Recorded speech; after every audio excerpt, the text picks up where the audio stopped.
It's depending on the value of your property. Let's say if your property is only $50,000, then you do not need to open a one LLC for each property because that's too cheap. Because there's cost involved in maintaining the LLC. Let's say if each one of your property is 50,000, let's say if you have 10 properties, then maybe you can put 5 properties in each LLC, or you can put 10 properties in each LLC. Because 50,000 per property of 10 property, that's 500K.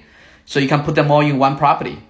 Let's say if you have each property that's 500K, and if you have 10 of those properties, then you would want to put each 500K property into one single LLC.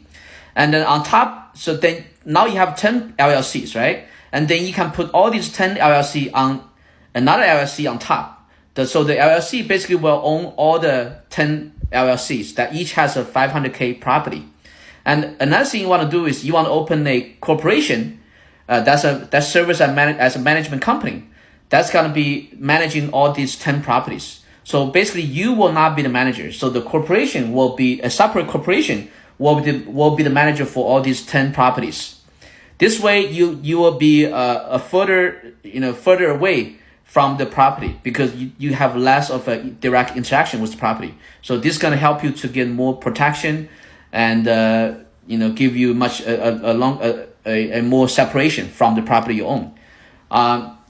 The reason you want to have each property in each LLC is because it limits the exposure, right? Let's say if somebody got injured on one of your property, then if they sue, they can only sue that one property, which is $500,000. That's why if your property is only worth 50K, you might not want to put a property that's worth 50K in one single LLC because there's cost involved, right? But you can decide, maybe you can put 2, 3, or 4 in of the properties that are each worth 50K.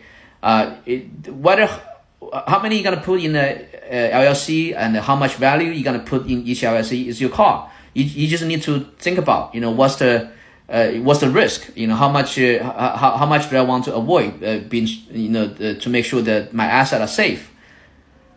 Again, this is not a legal advice. I'm not an attorney, so if you need a service of attorney, you need to talk to an attorney or CPA. Let me know if you have any property that you want to open an LLC, you want to put under LLC. Let me know if you have any question, or let me know how many property you're going to put into each LLC, up to how much value. Follow my TikTok.